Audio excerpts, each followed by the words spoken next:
music plays, to just close your eyes, relax, rest in the presence and hold space.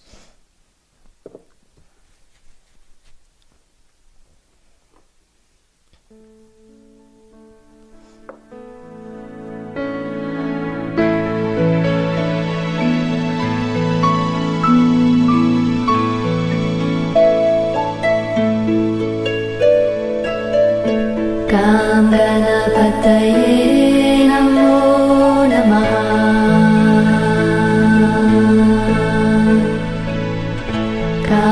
Ganapataye namo namaha. Ganapataye namo namaha.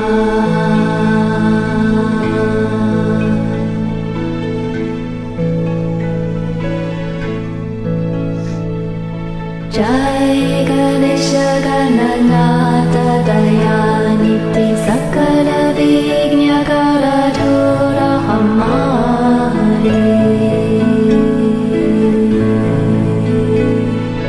Jai Ganesha Gananatha Dayaniti Sakala Vignya Karadhura Hamare.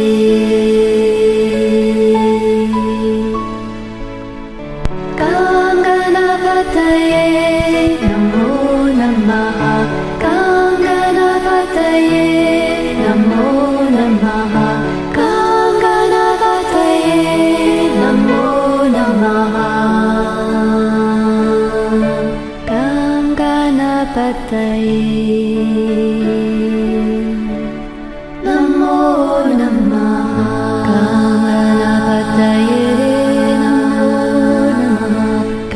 Ganapataye namo namaha. Ganapataye namo namaha. Om Ekadantaya Vidmahi Vakrtundaya Dhimahi Tanno Danti Prachodayat. Ganapataye namo namaha. Ganapataye namo namaha. Ganapataye namo namaha. Ganapataye namo namaha. Ganapataye namo namaha. Ganapataye namo namaha.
Ganapataye Namo Namaha Gam Ganapataye Namo Namaha Jai Ganesha Gananata Dayaniti Sakala Vignya Karadura Hamari Jai Ganesha Gananata Dayaniti Sakala Vignya Karadura Hamari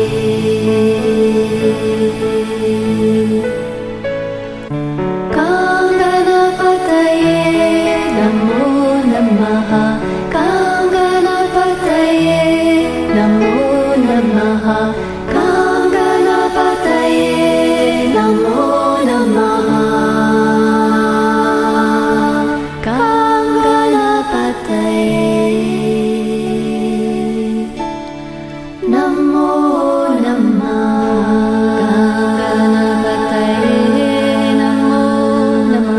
Gam Ganapataye Namo Namaha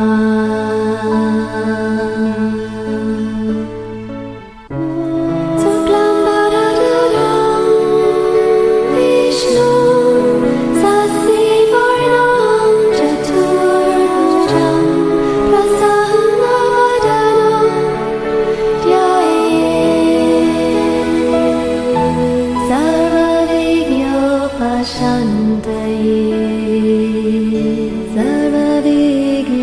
Gam Ganapataye Namo Namaha Gam Ganapataye Namo Namaha Gam Ganapataye Namo Namaha Gam Ganapataye Namo Namaha Gam Ganapataye Namo Namaha Gam Ganapataye Namo Namaha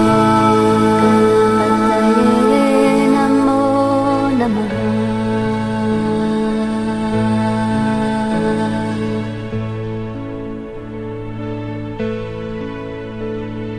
Jai Ganesha Gananata Dayaniti Sakala Vignya Karadura Hamari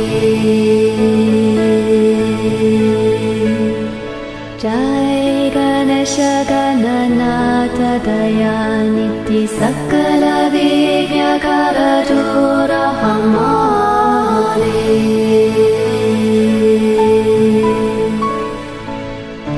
Gam Ganapataye Namo Namaha Gam Ganapataye Namo Namaha Gam Ganapataye Namo Namaha Gam Ganapataye Namo Namaha Gam Ganapataye Namo Namaha Gam Ganapataye Namo Namaha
Namaste. Namaste. Welcome to our weekly online global satsang.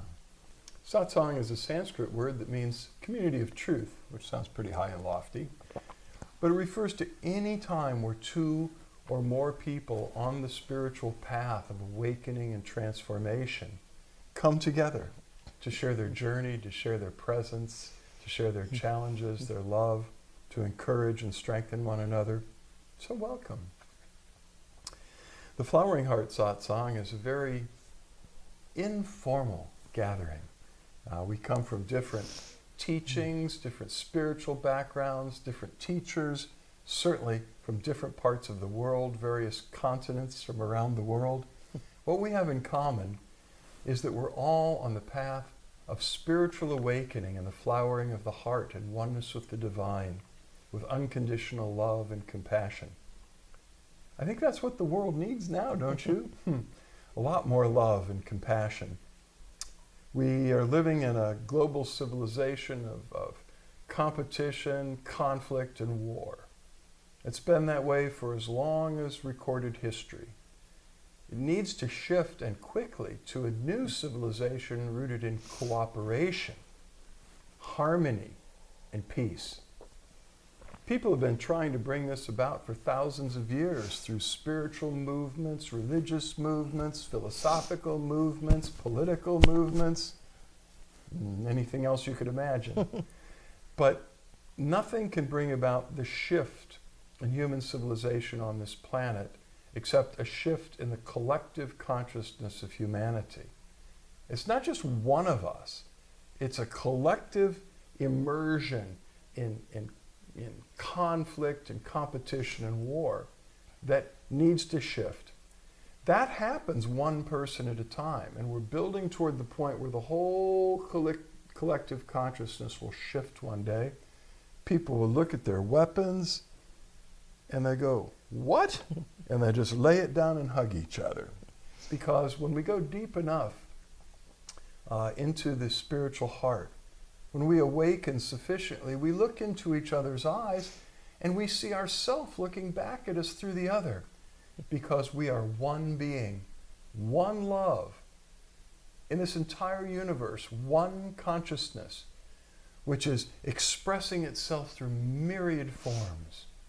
And that's the main part of the awakening, is to awaken from the dream. I may call it a dream, but it feels like reality to people who aren't awakened, that we're separate from each other and that we're dangerous. We need to protect ourselves from each other. We need to dominate each other, etc., etc. All the games the ego plays. It's so sad because it's completely unnecessary when we awaken to the point where the scales and the veils fall away from our faces and our consciousness, and we see that we are one being. One universal being with one consciousness we all share. So that's what we're here about, is to help bring about that process in humanity, and that's why you're here. You wouldn't be here otherwise. To help toward this goal, we do many things. We share many different spiritual processes and practices and insights that are very helpful on the path of awakening. Our website's full of it. We offer courses along the way. Some of them are available online. floweringheart.org. There are hundreds of pages of teaching along the lines of awakening and the flowering of the heart. In these satsangs, we share the flowering heart blessing. Hridaya, Vikasa, Diksha would be the Sanskrit translation of a perfectly good English word. And what flowering heart blessing is it's a direct transmission of divine enlightened consciousness and presence. It's a gift directly from Source, a gift of grace that has a core intention in it that the divine has shown us, and that's to catalyze awakening in us. If we're already on the path of awakening, then it will hasten it and remove blocks. If we're already in an awakened state, it will take us deeper, for awakening is not a destination, but an ongoing, eternal journey of expansion. And we're glad you're on it. Glad you're here tonight. Sand on my face. You could, throughout the webcast, share with us in flowing out and transmitting the Flowering Heart blessing to everyone who is in the satsang this evening and everyone that will ever view this recording at any time in the future. All you have to do is receive the Flowering Heart blessing once, and you can invite the divine to use you as a blessing giver. You're soaking in it right now, so that's good enough. Let's invite the divine to pour it through you and hold the intention that the blessing is going to all of those participating in the satsang. The rest is up to the divine. Just relax and enjoy the rest of the satsang. I did want to share that a little more information about our coming book club. And this is up here, but I'll just read it anyway because not everybody's maybe seeing it. Early in February, we're launching a new book club that and centering prayer group, book club and centering prayer group, which will focus on Christian mysticism, meditation, and contemplation. Many people have a relationship these days with Christ consciousness, with the path of the heart. If they're in India, they might call it the Paramatma, the Christ within. But many people have that connection with the flowering of the heart in divine compassion. Certainly Mahayana Buddhism and those who are connected to Kuan Yin, Avalokiteshvara, Chenrezig, all the same person in different languages, the first bodhisattva. So when we say Christian mysticism, we're not talking about religion. We're talking about the mystical journey of transformation rooted in the cosmic Christ within. And Christian meditation, there is such a thing, and generally it's called contemplative prayer. Our first book will be Open Mind, Open Heart by Thomas Keating. And if you get that book, and it would be good to do that before the book club begins, be sure to get the 20th anniversary edition, which was copyrighted in 2006. There's an older original version, 20 years older, 1986. It's perfectly all right, but there's additional material in the 20th anniversary, and they've rearranged the chapters a little bit. So it would be really confusing if you're doing the book club and you have the older version instead of the new one. Do you have it down here? We could hold it up to the camera. Nope, don't. Okay. And you can get it at Amazon. Just make sure it's the 20th anniversary edition. Has a really colorful cover. Actually, it's got a couple covers. That edition is out in several versions, and any of them will be fine. Okay. Yes, we got one with bright colors on the cover, it's true. So these meetings are going to be every Sunday at Flowering Heart Center here in Clearwater, Florida, and on Zoom. Aha! Which will allow many of you to participate at 2 p.m. Eastern Time on Sundays for about an hour. This is going to begin early to mid-February. And it's just on a love offering basis. So if you're interested, email me, michael@floweringheart.org, so I can get you on the list. If you email Suzanne, she'll get you on the list too. But I'm compiling the list, so that's the most direct route. I don't check my email very often. And a couple people have already contacted me just after I sent out our email newsletter today, so that's great. Got you down. So I wanted to share that, and if there are further updates along the way, I'll be sure to tell you. If you plan to do it on Zoom, and we'll talk about this more, you need to close the door. No pets, no kids, no interruptions, no music playing, no trips to the kitchen for popcorn, no dogs in your lap licking your face. We've dealt with all that doing spiritual Zooms in the past, and that doesn't happen in sacred satsangs here in Flowering Heart Center. So we're extending this to you, and to participate, we're asking that you will create that same sacred space with us. And we'll talk about more of that as time goes on. Please give us a like or a love, which I see several of you have already done. And we like to go back in at the end, and I go through each day in the next week, and I see who's been viewing these satsangs and participating, because there are many more that join us during the week because of their schedules and commitments than do on Monday evenings. We like to open it to a period of questions and answers for the spiritual journey. Could be anything on awakening, divine union, meditation, past lives, future lives, anything that has to do with the spiritual journey.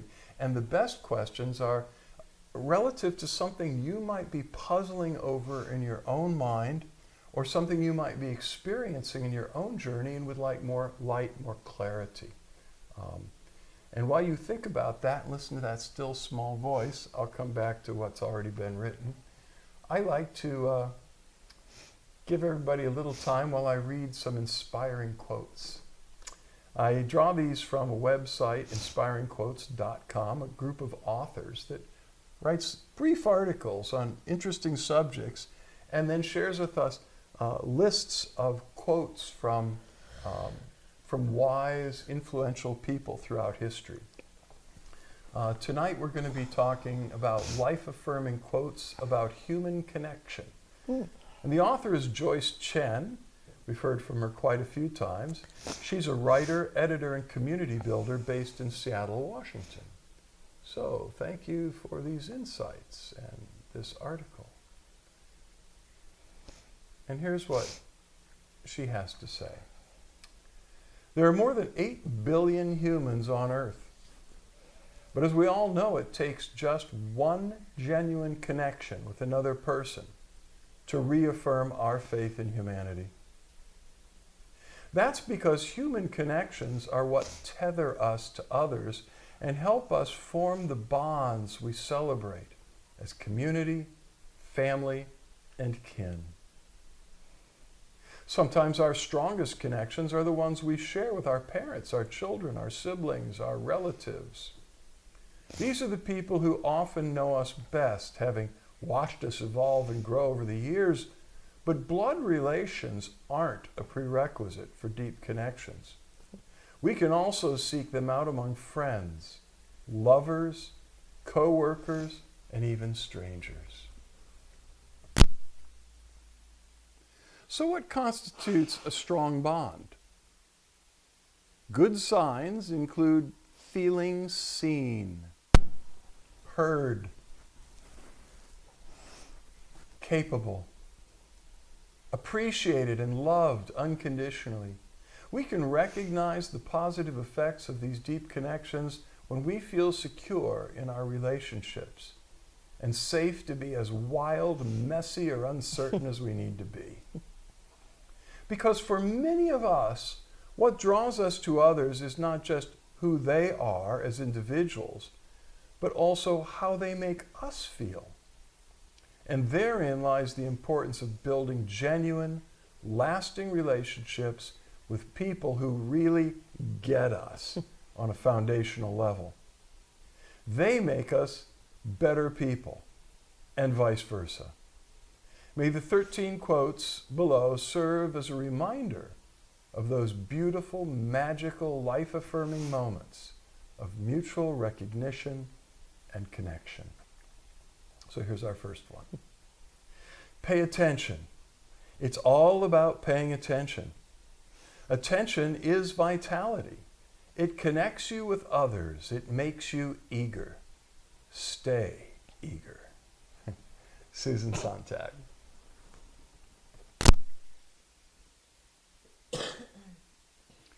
We are each other's harvest.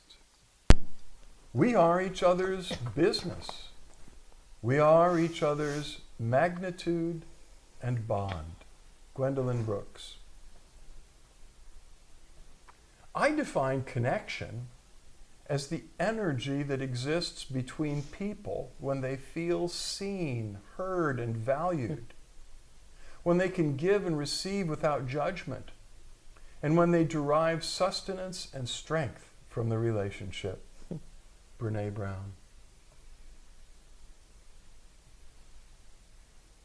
The best relationships aren't built on partners mostly telling each other what's wrong. They're built on partners mostly telling each other what's right. Dr. John Gottman and Dr. Julie Schwartz Gottman.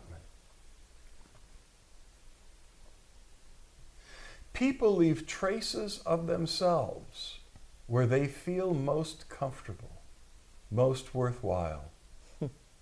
Haruki Murakami. You cannot live for yourselves. 1,000 fibers connect you with your fellow men, and along those fibers, as along sympathetic threads, run your actions as causes and return to you as effects. Henry Melville. There's a marked difference between acquaintances and friends. Most people really don't become friends. They become deep and serious acquaintances.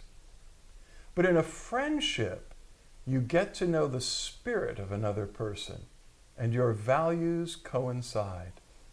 Maya Angelou. I believe the greatest gift I can conceive of having from anyone is to be seen, heard, understood, and touched by them. The greatest gift I can give is to see, hear, understand, and touch another person. When this is done, I feel contact has been made. Virginia Sater. Know the ways of the ones who take care of you, so that you may take care of them. Robin Wall Kimmerer. A man's friendships are one of the best measures of his worth. Charles Darwin. Anything is possible when you have the right people there to support you. Misty Copeland. Align yourself with the right people. Forge the right relationships, and you'll set yourself up for the long run. Damon John. One friend with whom you have a lot in common is better than 3 with whom you struggle to find things to talk about. Mindy Kaling.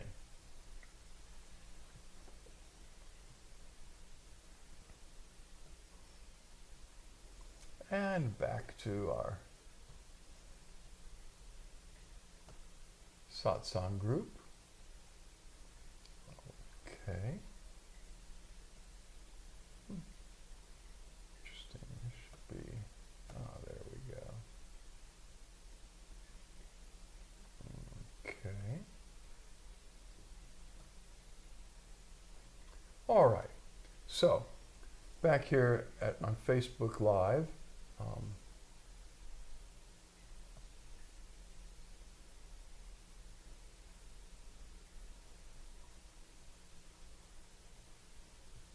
Saubin, I can't pronounce your name. Good evening, Michael and Suzanne. Namaste. Hi, Michael and Suzanne. Does it matter if you have your sacred altar down in your basement? I know it's a darker place. Is it better to have space where windows are? I like basements. They're quiet and you're in the earth, and you can like really just close yourself out of the world. That's one thing I've missed living in Florida, is we don't have basements very much here. So I think wherever you feel comfortable and you have the space, that's where you anchor the energy and let the presence grow. Yeah. So it depends on the energy of your basement. And you can create presence and space there. We have a friend that meditates in her closet. Well, just getting to that. When Christ said, when you pray, go into your closet, go into your inner closet and close the door. And your Father who sees in secret will reward you openly. So Christ really recommended drawing apart into solitude and silence, even going into a closet or an inner room and shutting the doors and windows about you so you can be completely focused on the divine. Now, on the other hand, St. Bonaventure, great Franciscan saint, he hung out with the early Franciscans like St. Francis and others, and they loved to go into dark caves, very cold, very dark, very alone, very silent. And Bonaventure would exhort them, you need, if you're going to create, if you're going to express in a big way, you need large space with light, lots of open doors, lots of windows, not all that compressed darkness. But it really depends on the soul and the space you're working with. So the space we have at Flowering Heart Center here it's like windows and all the walls, skylights, high ceilings. It's like open. Every room, except for maybe one in this entire big spiritual house, has at least 2 doors. Some of them have 3 doors in and out of the... but yeah, nothing wrong at all with the basement. Yep. And it is good to use the same space because it will begin to to be impregnated with your energy. Jennifer says, a modern spiritual leader, quote unquote, website description, has said we are divine beings. Everything is unfolding according to divine order, and that circumstantial improvement, spiritual ideas like the secret, manifestation, the law of attraction, change your thoughts, change your life, are pretty much egocentric. Hooey. Pretty much egocentric hooey. Because it's an illusion that we can have any control or influence over what happens in our lives. He said what we need to do instead is accept that things happen as divinely ordered and are independent of our free will and control. Can you speak to this idea and how it relates to prayer? For example, prayers for others, healing, for one's own healing, peace on earth, or just over any circumstances to not be as they are. Yeah. I think it started out what this unnamed person began to speak of, everything being in divine order, means that the disorder that's being allowed in the world is being permitted as part of the divine plan for us to evolve and grow and learn and make choices. Part of that is free will and the power to choose. Without the power to choose, without free will, we're automatons, we're robots. We have nothing really, which is what evidently the spiritual teacher's pointing to. And I think that's a bunch of hooey. We have free will, or there's no point in doing anything. Certainly not to pray for others, certainly not to seek to evolve or to awaken, to help others. Just whatever's going to happen is going to happen. Might as well just stay in bed, because the divine will be done no matter what you do or don't do. That's not it.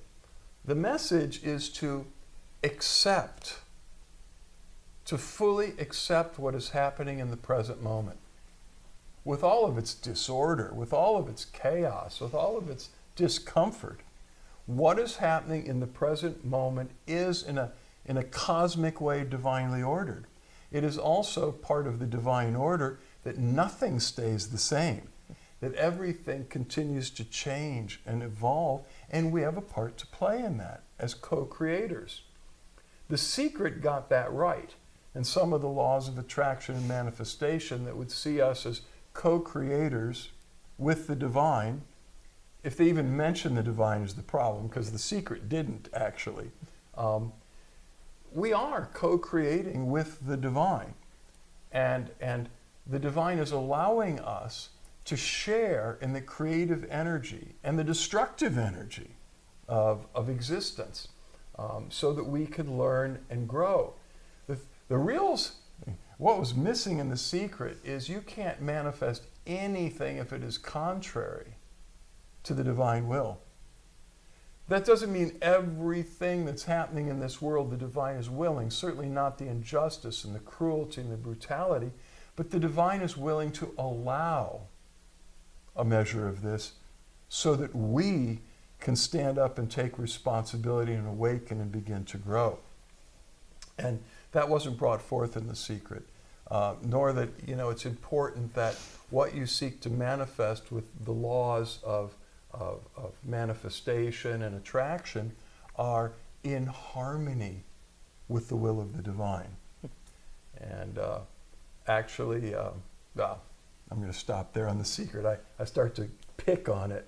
You want to add something? Yeah, I think that, it's never either or. I think a very important part of our spiritual development is to become more aware of when we're pushing from our ego and we're not coming from the heart and in alignment with the divine will. And, sometimes people get really frustrated when they're doing affirmations and they're, trying to be in alignment with the universe so that they can get the stuff that they want. And that's where the inner work comes in, of really looking at, why am I pushing so hard for this to happen? And what charges and programs could I begin to, release that concern whatever we're wishing for or wanting or any of that. And this came up a couple weeks ago in our Satsang that I had kind of a breakthrough of my own where I started to look at abundance in a different way. So I started looking around and I'm like, we have abundance of friends and spiritual friends and community. We have abundance of energy to be able to share that with others. I've just been taking a deeper dive in what abundance means in my life, not on a material level or having everything go right or any of that, but accepting what is in the present moment, but then also remember to be really grateful for everything we do have. And maybe we need to switch our perception of what abundance is. We may not always have an abundance of money, but I do have time. I have time to reach out to seniors. I have time to run errands for people. I have, that's what I can give. That's what I can bring to the table.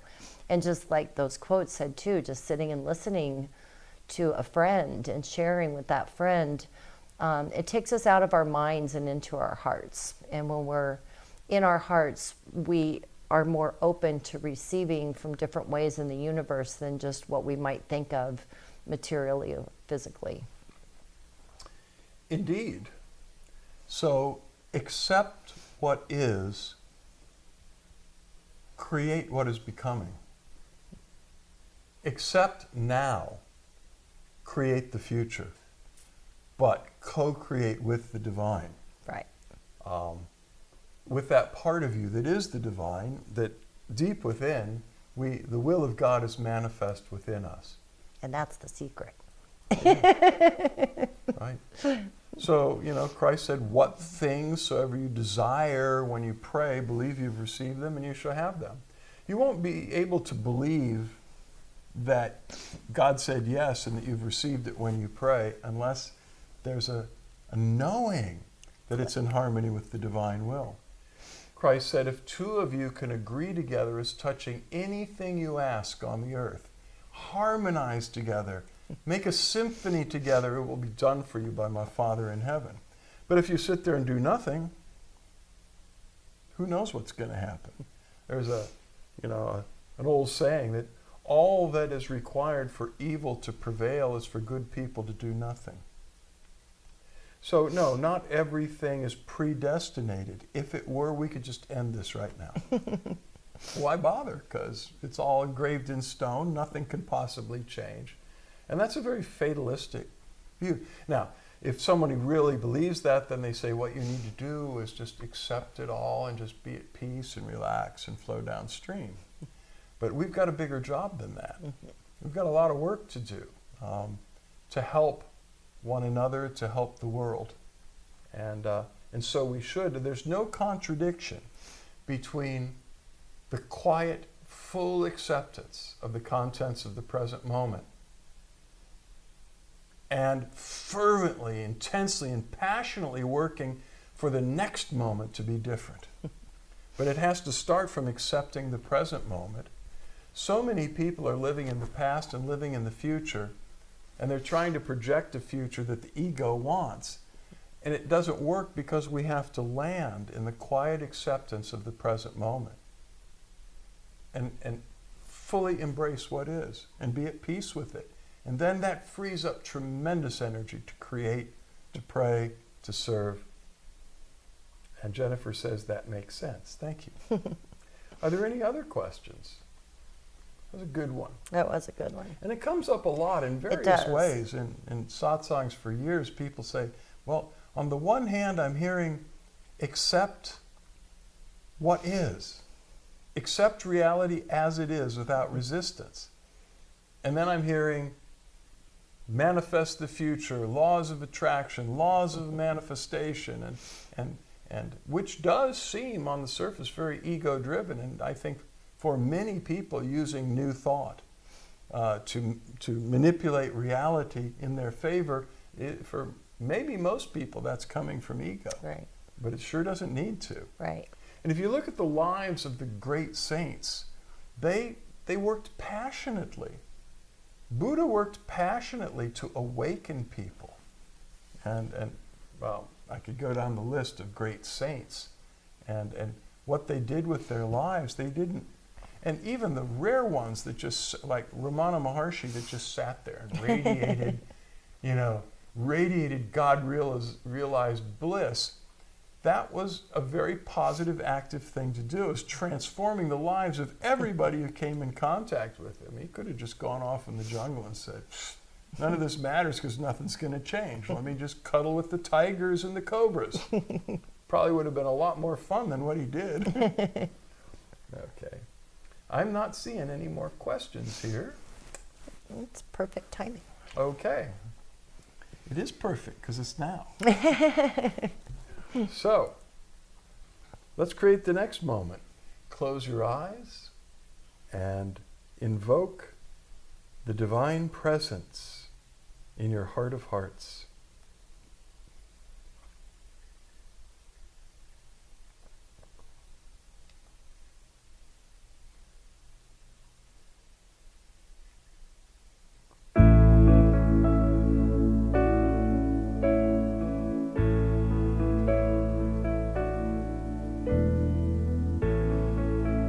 In the presence, we live and move and have our being. All things, all phenomena are just like clouds, like dreams, floating by in vast, unbounded ocean of pure light, love, and awareness. The divine itself is the most powerful being in the universe, the wisest being. This presence who lives within you in all of its fullness knows everything about you. Nothing you can do would surprise this presence. And it loves you unconditionally, just as you are. The presence yearns to embrace you with unconditional love and free you from suffering, attachment, and illusion, and awaken you to the truth of the oneness of all that is. It yearns to draw you into oneness at the center with all that is. There's nothing to do but receive the grace that is pouring out to you.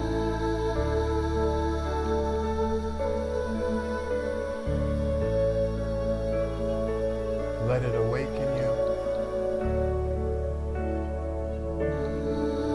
Let it cause your heart to flower, to shine out through your spirit into your mental and emotional levels, and clear them and heal them.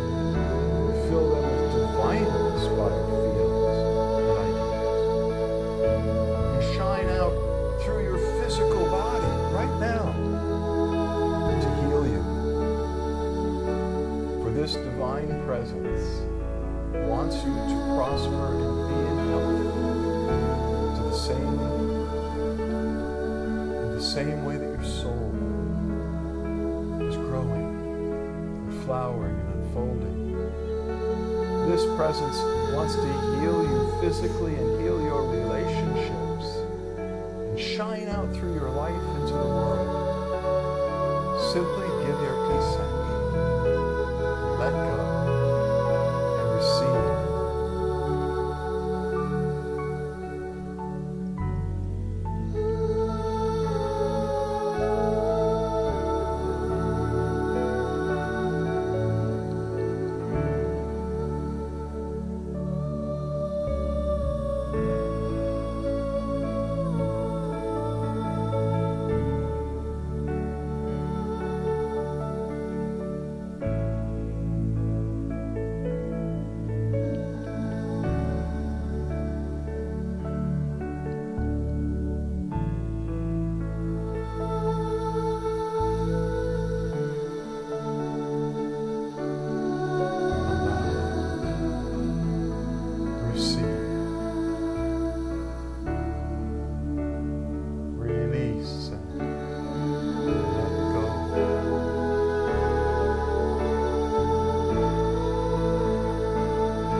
Just open up and receive the presence of grace to flood that place of tension and pain and density in your being and dissolve it and heal it, flood it with light. Nothing for you to do but receive and allow.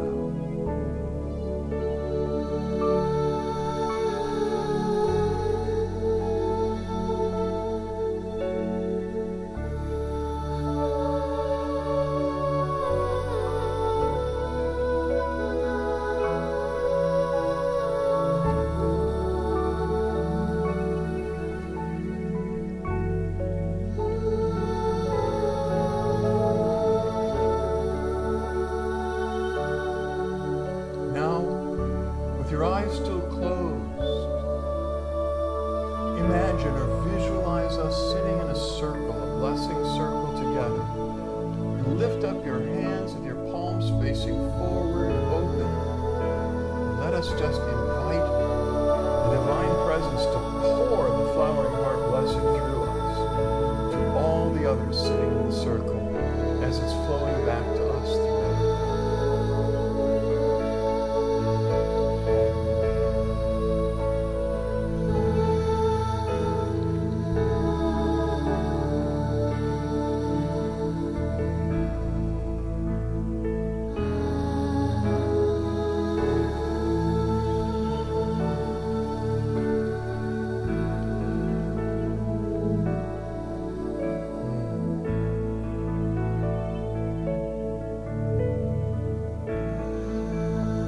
Visualize in the middle of our circle the planet Earth.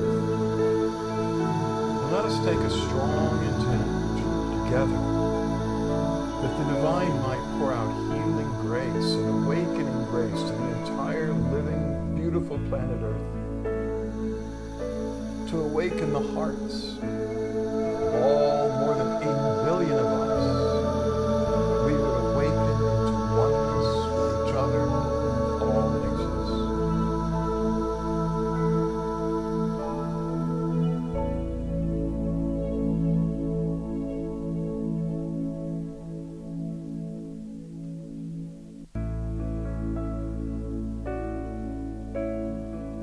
Let us take a strong intention for places all over the earth where there might be violence and conflict taking place. Even in the hearts of individuals, which is where all the violence and the anger begins. May the divine pour out awakening grace to bring to an end conflicts throughout the world, armed conflicts, wars, to melt away the violence, the anger, the fear, and to flood the hearts of all humans with peace and love.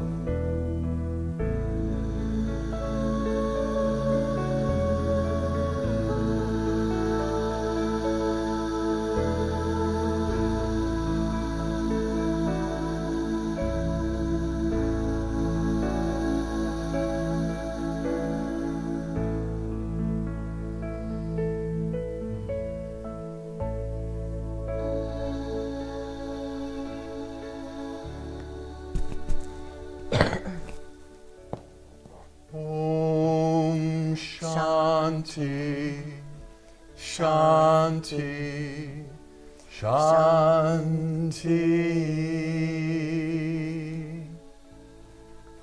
Om, peace, peace, peace.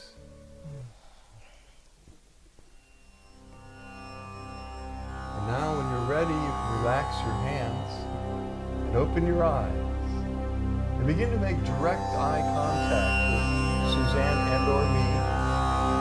Your job is just to keep gazing at least one of our eyes without stopping.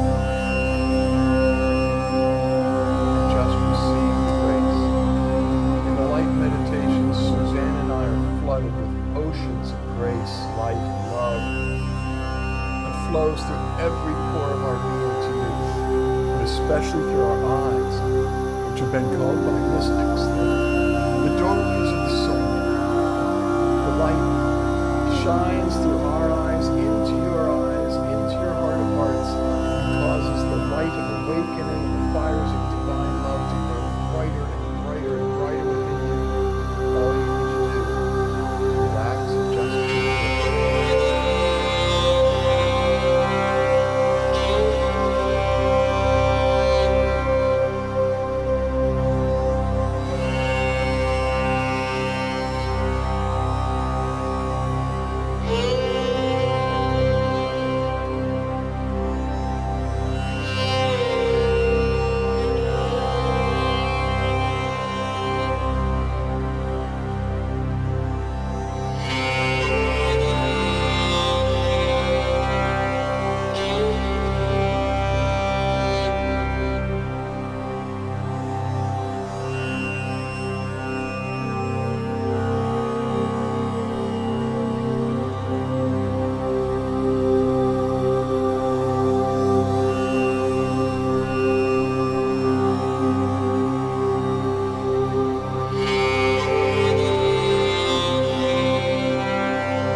meditating as long as you like.